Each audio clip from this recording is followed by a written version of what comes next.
балаға көйлекті неге теріс кигізеді? Мұндай ырым баланың үстіне бөртпе шығып, қиналғанда немесе көз тиіп ауырғанда да жасалынып жатады. Алайда, негізгі шығу тарихы басқаша екенін білесіз бе?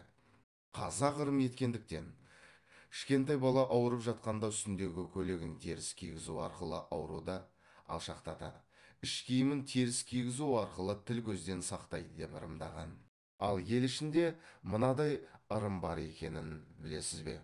Көпке дейін бала көтере алмай жүрген әйелдер ырымдап кішкентай балаға киімін теріс кигізіп жүргізеді. Ол балаға ұлдың киімін теріс кигізіп жүргізсе, көп ұзамай балалы болуды аңсап жүрген әйел ұлды болады.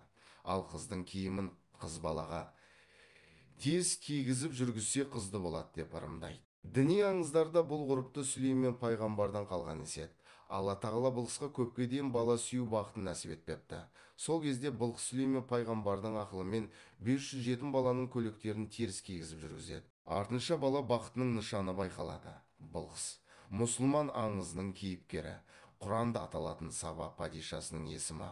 Осы ырым қазақ арасында әлі күнге дейін жалғасып келе жатыр. Сенімнің күші ме екен, әлде тылсыммен бір байланысы бар болар? Бала сүйді жүрген әрбір әйел осы ырымға жүгінсе, балалы болу бақыты бұйырады деп ойлаймын. Себебі мұндай жағдайларды ел іші болған соң көріп те естіп те жүрміз. Бір таныс жағдайды айтайын. 10 жыл бойы бала көтере алмай, бармаған жері, баспаған тауы қалмаған бір таныс келіншекке өзім естіген осы бір ырымды айтып осылай жасап көр. Мүмкін бір ғажайып орын алатын шығар деп ұсыныс айттым.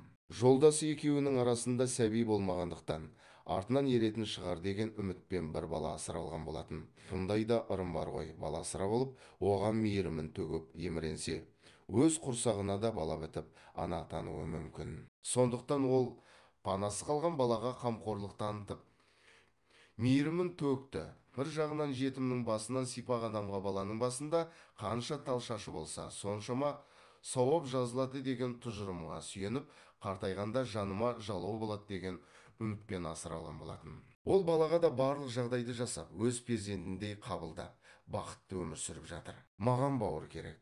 Неге мен жалғызбын деген сұраққа қалай жауап берерімді білмей қиналамын деп мұңын айтып отырған келіншекке үмітін үзбей, ата бабамыздан келе жатқан осы ырымды жасап көруін ұсындым. Ұзақтан іздеп әуре болмай, үйдегі баласының киімін үнемі теріс қаратып кигізіп жанына ертіп жүрсе болды.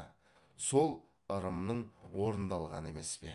Шынында да сол келіншектің құрсағына бала бітіп, сүйінші сұраған кезінде барып таң қалдым. Әйтпесе бұл туралы ұмытып та кеткен екенмін. Кейін ай күні жетіп, баласын аман есен қолына алған кезде ұлан асыр той жасап, қуанышын бөліскен еді. Егер балалы болу бақыты алыстап бара жатса, осы ырымды жасап көріңіз. Мүмкін сізге де пайдасы тиер. Әрбір әйел бақытқа кенелуге лайықты.